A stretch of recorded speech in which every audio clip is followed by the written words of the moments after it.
네, 여러분 안녕하십니까. 박용진 TV의 주인장 박용진 그리고 함께 이야기를 나누는 박성태 실장님이십니다. 예, 저는 주인장은 아니고 지나가는 객입니다. 아닙니다. 자주 오시는 예. 저희 박용진 TV에 자주 오시는 어떤 고정 손님이십니다. 어떤 죽돌이, 옛날 말로 죽돌이가 되는 거죠.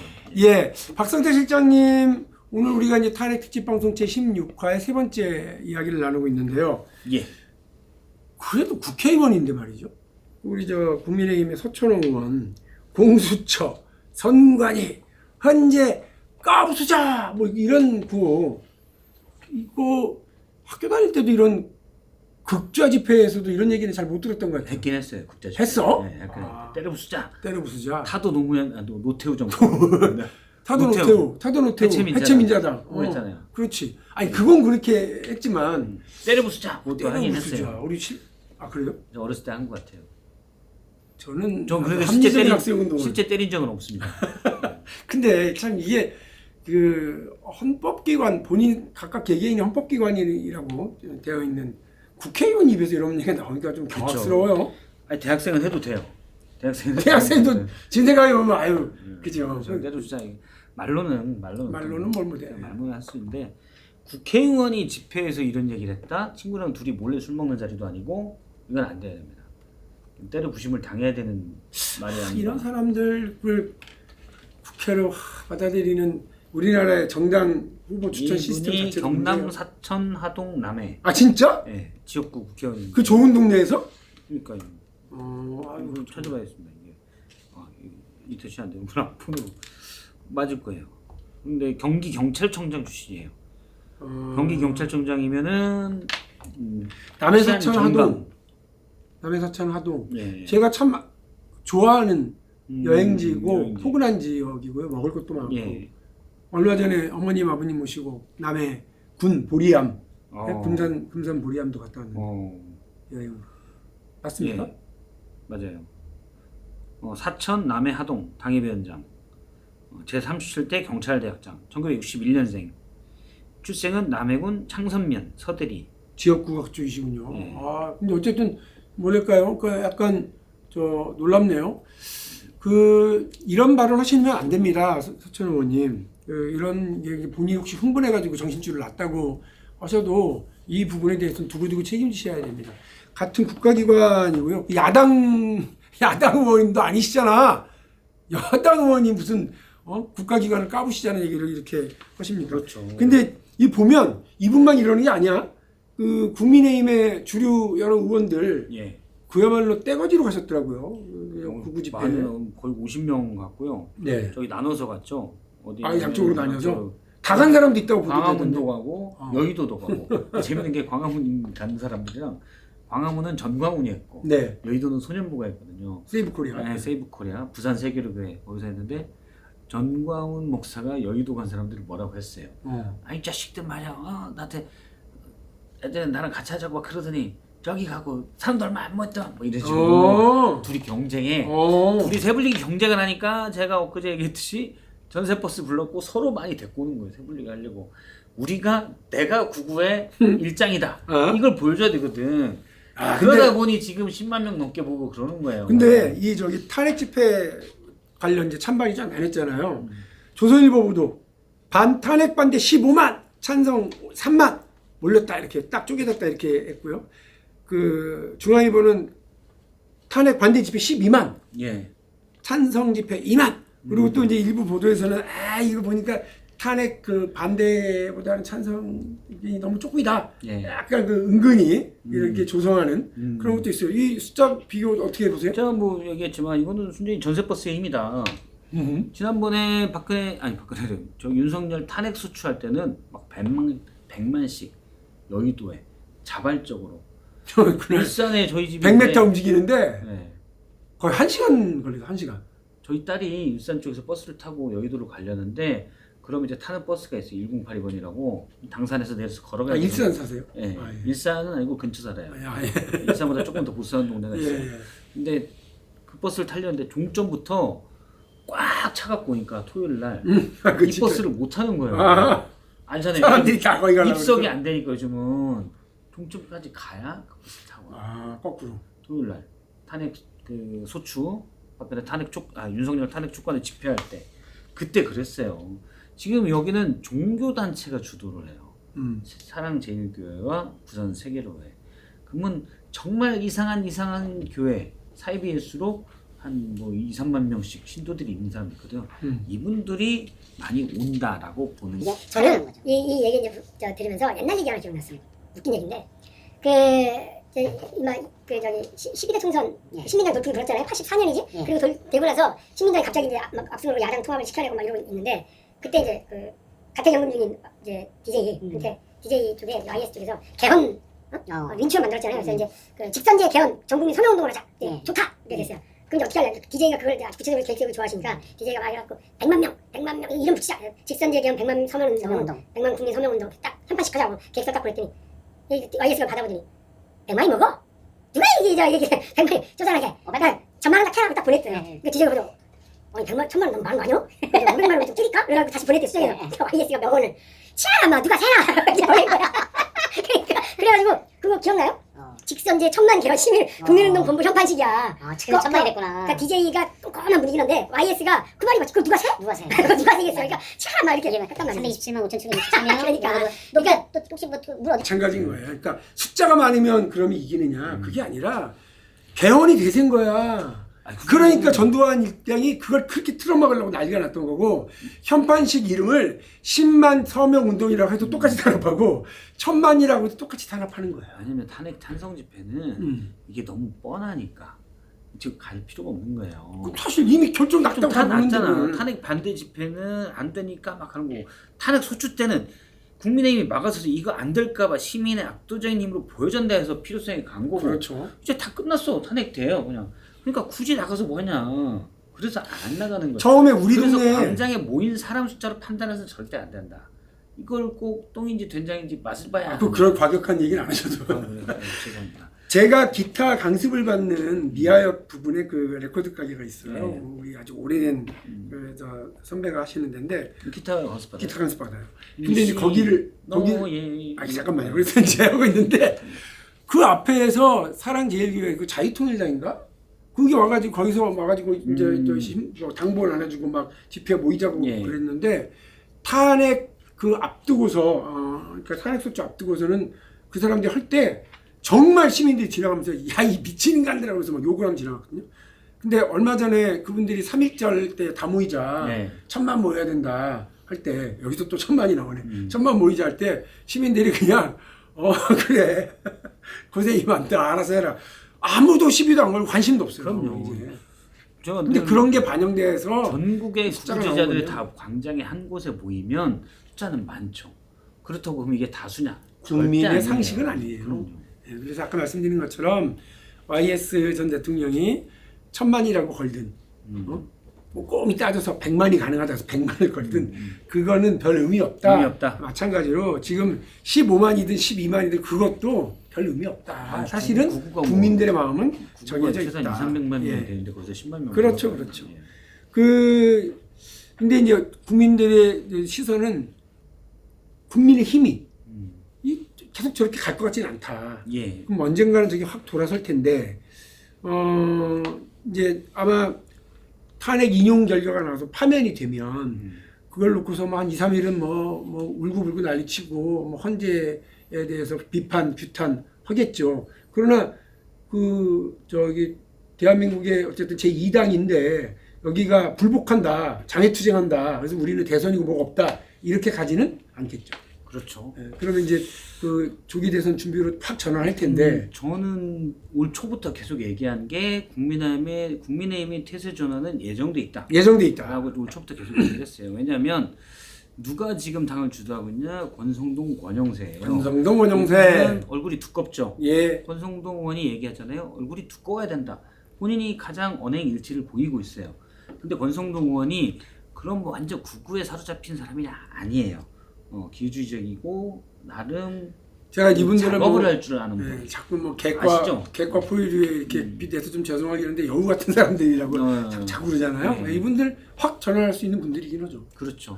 그래서 제가 알기로는 권영세 비대위원장을 데리고 온 것도 사실은 권성동 원내대표고 왜냐면 권영세 비대위원장은 그런 타이틀 하나 주면 좋아하시는 분이다라고 여권 관계자들이 얘기를 하더라고요. 그리고 지금까지 거기가 5선인가요? 4선인가 하는 동안 자기 목소리를 낸 적이 없어요. 특별히. 네, 권성동 원내대표가 일단 이재명 대표가 대선에 되는 걸 막기 위해서 이 구구 에너지도 잘 활용하고 나중에는 태세전환도 스무드하게 끌고 가서 대선을 치러야겠다 이 생각을 하고 있는 것 같아요. 근데 지금 몇 차례를 실패했어요. 네. 저는 윤석열 대통령이 1월 14일 날 체포됐을 때 네. 15일인가요? 14일인가요? 그때 아무튼 체포된 다음에 중도 확장으로 태세전환 하려고 했는데 실패했죠. 실패했죠. 왜냐면 극우 에너지가 너무 강했어. 또 한 번은 구속됐을 때 이제 기소가 된 날 또 하려고 했는데 요것도 실패했죠. 더 강해진 거예요. 더구나 뭐 서부지방 폭력 사태까지 생기고 이러면서 그 다음에 세 번째가 설 연휴예요. 2월 중순이었나요? 설 연휴에 요게 끝나고 자연스럽게 이제부터는 하려고 했는데 이게 순전히 전환길 때문에 전환길 역사가 우연에 결정돼요. 네. 전환길이라는 사람이 생겨가지고 세계로 교회의 소년보 목사 측이 원래 정광훈한테 푸사리 먹던 사람이에요.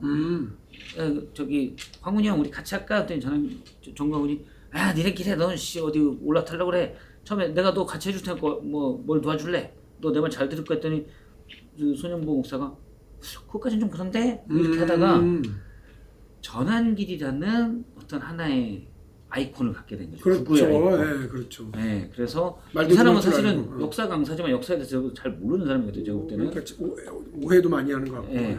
이분이 인터뷰한 게 있어요. 과거에 제가 쭉 찾아봤는데 역사에 아주 엄청난 심오한 또는 세계관, 철학 또는 내공이 있어서가 아니라 한번 내가 역사 강사하면서 어떻게 하면 마케팅을 잘할까 이걸 고민했다는 거예요. 아, 본인이 그래요? 본인이 인터뷰한 게 있습니다. 옛날에. 그래서 마케팅을 잘하고 막 시험 출제 기간을 뭐라고 하고 예능 나오면서 뜬 거거든요. 그러니까 이분이 추가로 이제 그 마케팅을 본인의 극우 인사를 하고 있는 거예요. 그러다 보니까 세계로 확 커졌어. 그니 정광훈 쪽도 이 녀석들 봐라. 우리도 확 새를 막 엄청나게 돈 때리고 이러면서 사람 불러먹는 세대 그럼 여기가 국힘은 계속해서 여기 그냥 끌려다니는 거야? 국힘이 이 전환길이라는 변수 때문에 갑자기 여기서 끌려다니고 있는 거예요. 지금. 그런데 거기다가 나름 국힘 의원들이 국민의힘이 지금 주도적인 누가 없잖아요. 예를 들어 그렇죠. 이명박, 윤석열 뭔가 강한 원탑의 권력이 있었는데 친이 친박도 주도한 권력 중점에 둔 싸움이었잖아요. 그게 없어요 지금 무주공산이야. 네. 그래서 누가 이걸 앞으로 잡을 거냐? 그럼 앞으로도 그냥 이렇게 계속 끌려갈 가능성이 그거 잡을 걸로 많아요? 싸우고 있는 거예요. 권성동은 밑에서 내가 킹메이커가 되려는 생각을 하고 있고, 그다음에 윤상현, 김기현, 나경원, 뭐 원희룡 다 뭐냐면 내가 당권을 잡아서 국민의힘이 지금 무주공산이단 말이에요. 차기 대선 적 없어요. 몇 명이 싸우고 있지만 이렇다 할 만한 사람이 없어요. 오세훈과 홍준표가 오세훈과 한동훈이 두드러지지만 이 사람은 당내 기반이 약하거든. 그걸 누군가 하려고 지금 서로 경쟁하고 있는 거야. 그러다 보니 이 사람들이 다 전환길 정광훈 앞에 가서 고개를 숙이고 있는 거지.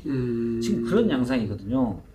그런데 대선 준비하려면 이제 빠져나와야 되죠. 그러니까 이렇게 되면 여기가 제일 궁금한 건 뭐냐면 그 지도부가 이 사람을 찍으세요 이렇게 말은 못 할 거 아니야.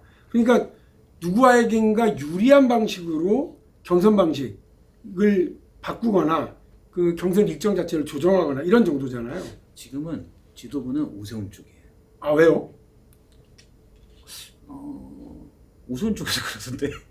오세훈 쪽에서 지도부 내 쪽이다 이렇게 얘기해요. 농담이고 오세훈 쪽이 아니라 대략 요 바다 국민의힘 내부에서 좀 돌아가는 거 아는 사람들 얘기가 오세훈 시장 쪽에 가깝다. 오세훈 시장을 겨냥하고 있는 명태균의 돼지 잡는 날, 돼지 먹다는 날 예. 이런 거가 큰 부담은 아닌 모양이죠?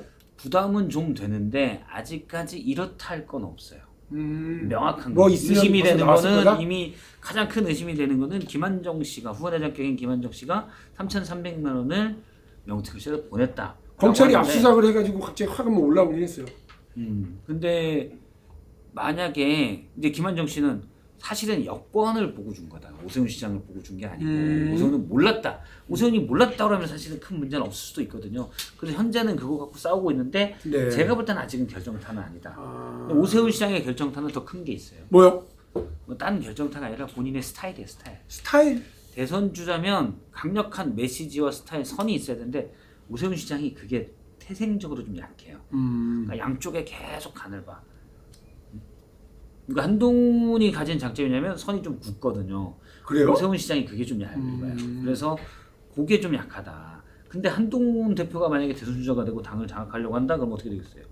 권성동 등 친윤계 지금 정확을 금치 못하지. 그렇지. 그러니까 이 사람들은 한동훈 무조건 안 되는 안 거야. 되지. 그래서 오세훈 쪽을 다 밀고 있어요. 그러니까 차라리 한동훈을 이렇게 한동훈이 돼서 우리 다 같이 죽자로 네. 가느니 이도저도 아닌 스타일 애매모호한 오세훈으로 가서 이 생태탕인지 명태탕인지 물을 뭔가를 끓이는 게 차라리 낫다. 그렇죠. 그리고 그게 또 크게 나쁘지 않은 중도 확장 전략이다. 그리고 김문수하고 홍준표는 어떻게 되는 거야? 거기는 김문수 장관이 되면 본선에서 무조건 지잖아요. 이건 비빌 데가 없는 거야 본선에. 중도가 김문수 장관을 어떻게 해요? 거기는 맥시멈 35% 양자 대결에서 대선 주자로 나섰을 때. 홍준표는 한 42, 3%. 홍준표 시장도 독고다이 기질 본인 얘기도 또 네.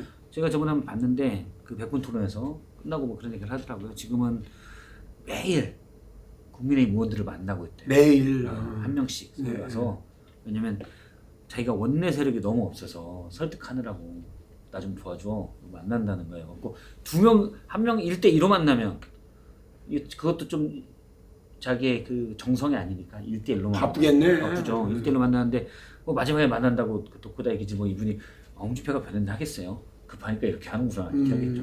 그래서 홍준표 시장이 당내 세력을 얻기는 쉽지 않다. 쉽지 않다. 쉽지 않고. 김문수도 더 기댈 데가 없는 확장력 없는 그렇죠. 후보다. 그러면 한동훈과 오세훈 중에 한동훈 오세훈 중에. 한동훈은 친윤이 나 잡아먹을 사람을 키울 생각은 없다. 예, 그렇게 그렇죠. 되면 생태탕 혹은 명태탕. 당에서는 이제 명태탕 그래서 오세훈 시장을 밀 거고 네. 근데 보수의 민심에서는 한동훈이 좀 더 셀 것 같은데 만약 이게 있으면 이게 어떻게 될지 모른다. 그 한동훈 근데 여론조사에서 아직 한동훈 전 대표가 이렇게 치고 올라오지 못하고 있는데 뭐 어쨌든 바빠요.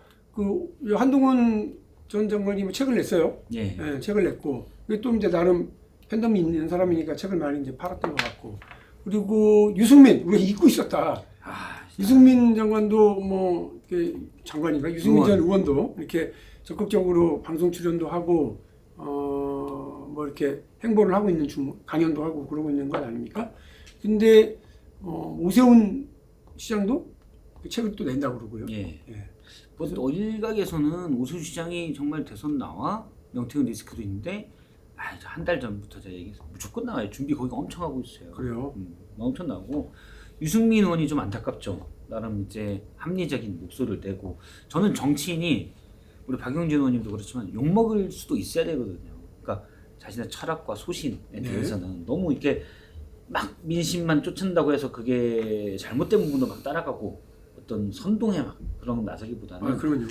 그래서 보수 중에서는 유승민 의원이 괜찮다고 생각하는데 이 배신자 프레임이 의외로 강하더라고요. 저는 사실 뭐 간혹 그런 생각을 해봐요. 유승민 의원도 자기가 그런 프레임에 갇힌 게 되게 곤혹스럽다. 최근에 인터뷰를 많이 하더라고요. 근데 저도 어떻게 보면 제가 이제 뭐 최근에 인터뷰를 하면서 그런 얘기를 이제 오마이뉴스하고 인터뷰를 하면서 얘기를 했는데 그 전부터도 얘기했거든요. 박용진 아니 뭐 내가 맨날 이재명 대표한테 당신 이렇게 달라져야 돼 이렇게 얘기를 하는데 그럼 너는 나는 달라질 거 없냐? 있다. 두 가지. 1.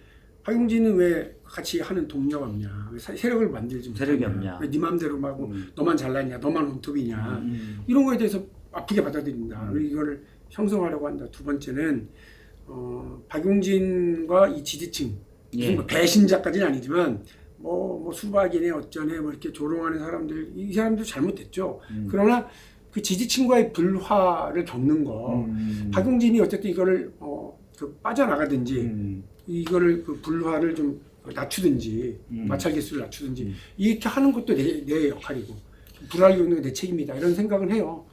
특히나 유승민 의원을 보면서 야, 저 양반이 바깥에서는 많이 이렇게 박수를 받고 주목을 받고 평가를 받는데 그 정작 경선 자기 내부 경선에서는 거의 가능성이 없는 경우라면 나는 저 사람하고 다르게 어쨌든 고민을 좀 해야 되겠구나 하는 생각을 자주 합니다. 그게 적은 것 같아요. 그러니까 엄청나게 뭐가 있는 건 전 아니라고 봐요. 그러니까 주요 정치인들이 계속 그 프레임 옛날에 지역감정 프레임처럼 그 프레임을 이용하는 거예요. 그러니까 유승민은 배신자야. 그렇게 따지면 이준석 의원도 사실은 국민의힘 당대표 됐을 때 탄핵에 찬성했고 주도했는데 대구 가서 정면 승부를 했거든요. 우리는 탄핵을 강하게 겁났어야 된다. 박근혜 전 대통령은 잘못했고 그래서 우리는 탄핵할 수밖에 없었다라고 했거든요. 그런데 여러 같은 지지로 당시에 21년 전당대회에서 이준석 의원이 당대표가 돼요. 보수를 구해줄 수 있을 거다 생각을 했으니까. 그렇죠. 그러니까 실제 무슨 배신자가 그게 아니에요.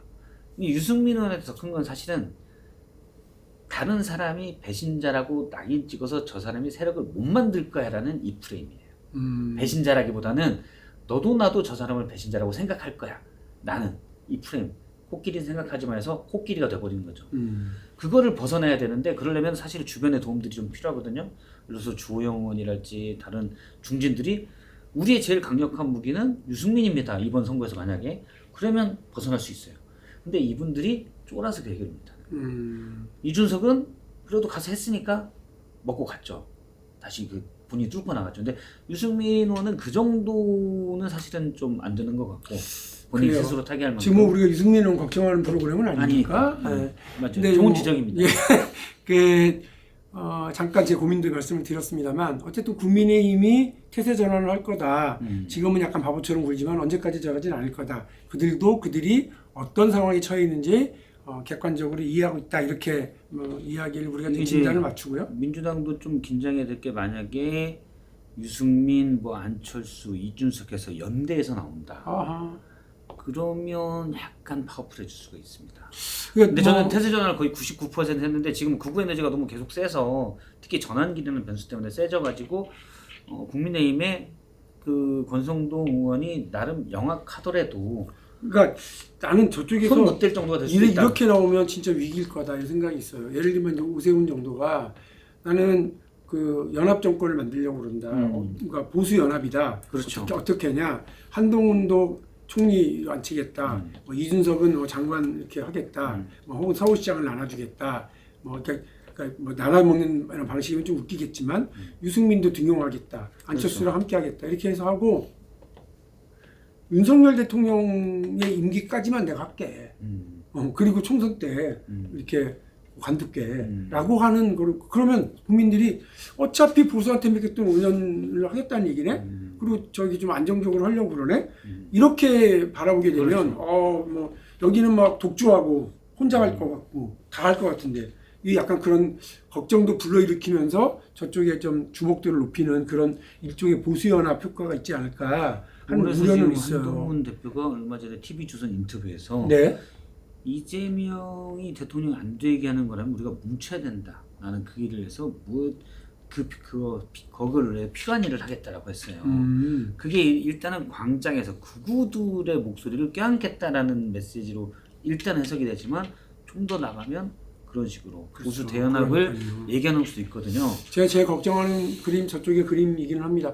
어쨌든 오늘 우리는 탄핵 특집 방송 16화 세 번째 얘기는 국민의힘 언제까지 이렇게 갈 거냐 태세전환 임박이라고 하는 이야기를 서로 나눠봤습니다. 이러는 과정에서 어쨌든 그 국민의힘이 그 극우와 전련하고 제정신 차리고 나오는 건 우리 정치를 위해서는 필요한 전제이기는 합니다만 그렇게 하길 바랍니다만 이런 거를 민주당이 두려워하고 걱정하고 민주당도 선제적으로 변화하고 더 넓게 운동장을 쓰기 위한 고민들을 적극적으로 제시해야 된다고 생각을 합니다. 민주당은 민주당을 넘어서야 되고 이재명은 이재명을 넘어서야 합니다. 그래야 이깁니다. 또 박용진은 박용진을 넘어설 수 있는 고민과 노력을 계속해서 해나가겠습니다. 오늘 탄핵 특집 방송 세 번째 이야기 함께해 주신 박성태 실장님 너무 감사합니다. 여러분 우리는 다음 평일 오후 5시에 다시 한번 찾아뵙겠습니다. 고맙습니다.